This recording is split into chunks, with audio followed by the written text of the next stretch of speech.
দারোগা সাহেব আগুন ধরিয়ে দিয়েছে। কোনো লোকজন মারা গেছে নাকি? কি বলবো দারোগা সাহেব, আমার বিবি পুরো কয়লা হয়ে গেছে। সে ছিল পানির রুগী, সে ঘর থেকে বেরোতে পারেনি দারোগা সাহেব, বেরোতে পারেনি। ভাই খোদা, এ কি করলে আল্লাহ তাআলা, এ তুমি কি করলে? আমার ছেলে কামালও গেল, বিবিও গেল, তুমি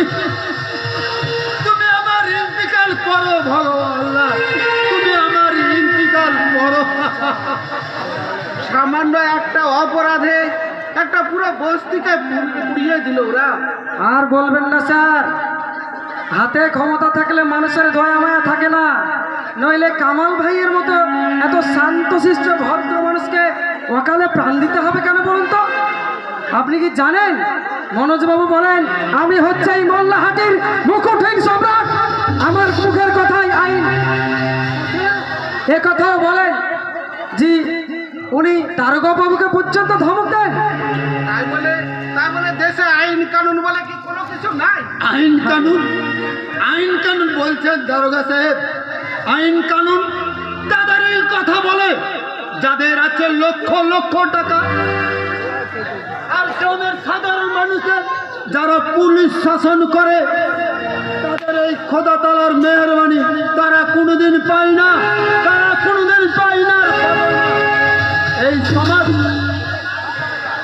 এই সমাজ জাহান্নামে যাক, উচ্ছন্ন হয়ে যাক, এই সমাজ ধ্বংস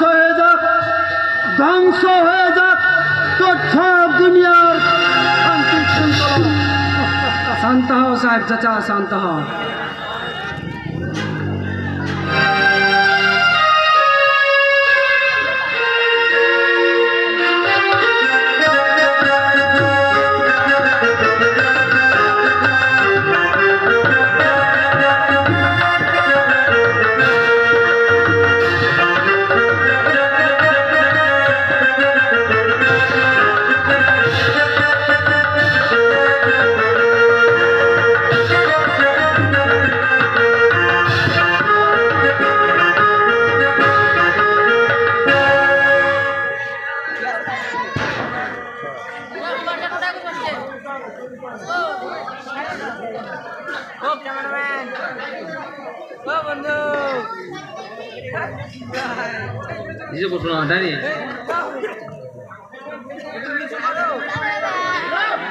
তোমাদের বিরুদ্ধে এফআইআর করা হয়েছে।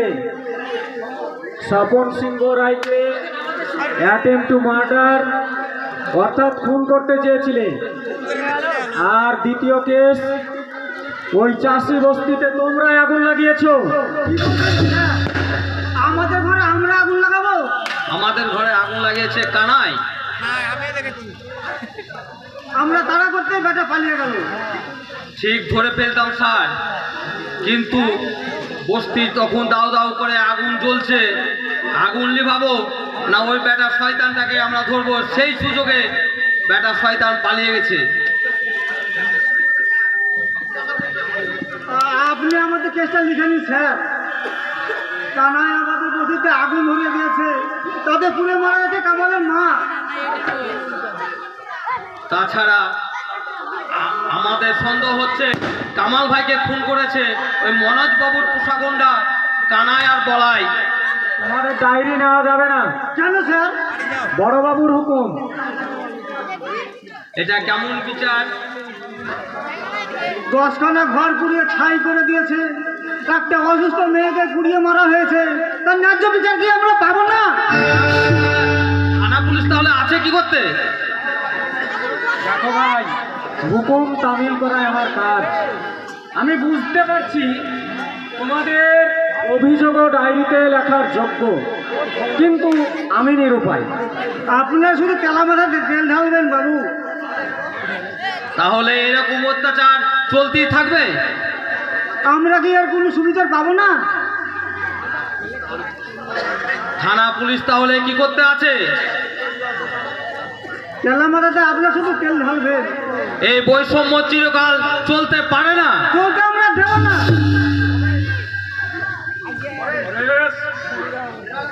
এই বেচারা এখনো বাইরে বসে আছে কেন? এদেরকে কেন তুমি লকাবে ঢুকাও নে? আমি তোমাকে বলে যাইনি এরা যখন আসবে এদেরকে একদম লকাবে ঢুকিয়ে দিবে? স্যার এরাও ডায়েরি লেখাতে চাইছে। জুতিয়ে মুখ ভেঙে দিতে পারলো না শালা বেটাদের। ঘুষ খেয়ে আপনি সাপাই গাইছেন।